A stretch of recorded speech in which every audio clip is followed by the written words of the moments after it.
Frank, it's been eventful. Welcome back. Thank you. Why have you decided to take on this caretaker role? It's a pretty easy decision for me. This is my club in terms of my playing career and having coached here before. So I have a lot of emotions and feelings towards the club. I'm also a very practical person, and when you become a manager, you understand that you don't manage your own club, the club that you say is your club forever. And obviously I've been on a different path since I left Chelsea. But to come back in a time where the club have asked me to come and take the role, of course that's the most important thing, but also with a belief that I can come and help the cause in this period to the end of the season. So I'm delighted to get that opportunity, and I want to be thankful for that, to the people that decided to give me that opportunity. I'm confident in myself. I have a good understanding of the squad. Of course, I've worked with a lot of them before, but also the training ground, the stadium, the fans, what Chelsea fans want, and I'll do my utmost in this period coming to give them what they want with my own hard work.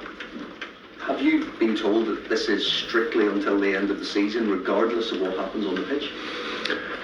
No, but I think the role and the explanation of my role speaks for itself and the period that I'm here for. So on that term, I'm not getting anywhere ahead of myself.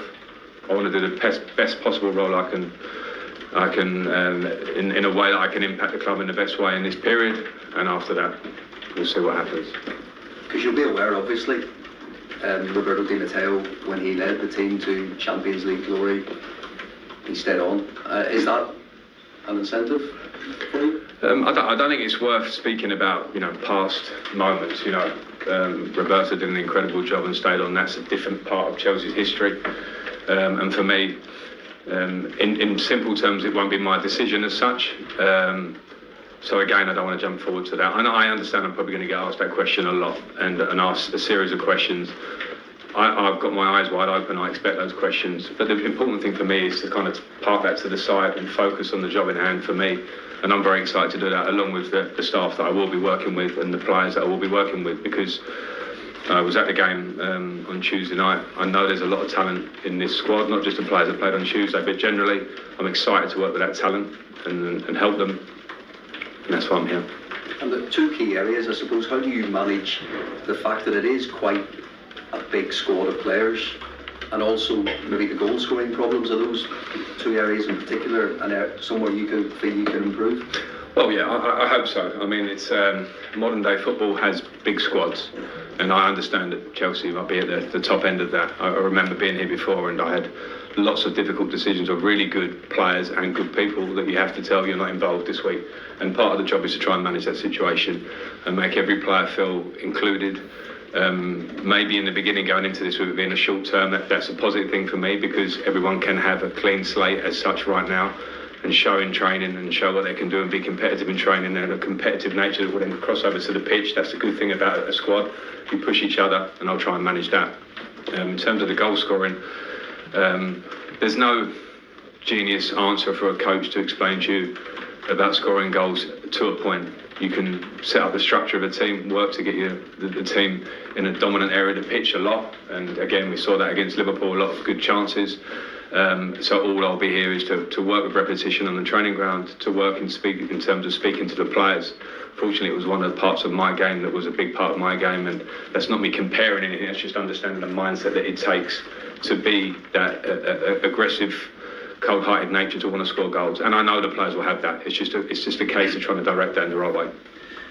One player you played a key role in, I guess, developing, and he excelled in that time, was Mason Mount. Sorry.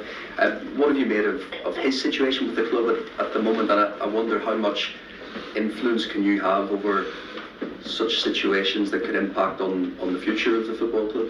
I don't know enough about it to talk about it, and I think it'd probably be wrong for me to delve into anything other than Mason has always been a fantastic player for me, from my days at Derby, the impact he had there, to when I came back to Chelsea.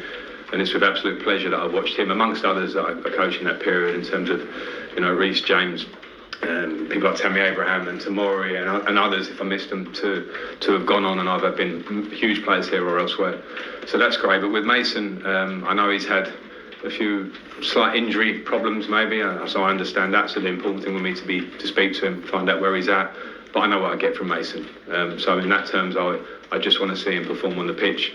And of course, we have a good relationship, so we'll talk a lot. I think he's a huge player for Chelsea and has been in his time here, so I look forward to talking to him more. And what's your thought process for picking a team? Quite a tight turnaround, I guess, for the Wolves team? Yeah, and I've been thinking about it a lot. This morning, speaking to people that are going to be helping me to do this job. So I have my idea about where I want to go. And as I say, I watched the team, and credit to Bruno who took the team. I want to say credit to Graham Potter, who I don't know that well, but everything I see about him is a good man and a very good coach. And sometimes maybe for whatever reason things don't align, don't work, whatever. I've been in that situation personally. So there's nothing that I will do that will look backwards other than things that can help us with a view to how we move forward. But I'll obviously have my own ideas. Just finally, can you confirm your coaching staff? I can't at this point, unfortunately. Hey, Liv, PLP. Hi, Frank. Hi. Just firstly, what is the target? It's obviously such a short period of time between now and the end of the season, 2 huge games against Real Madrid coming up. What is the target for you, for this team, for now until the end of the season? I think to attempt to install the highest level of confidence I can with the group, for them to exert and show a level of passion of playing for Chelsea and an urgency and energy in their game. I think those are sort of like principles that I really want to talk to the players about. And in terms of targets, we want to win as many games as we can. It's the simplest answer you're going to get. It's more complicated than that.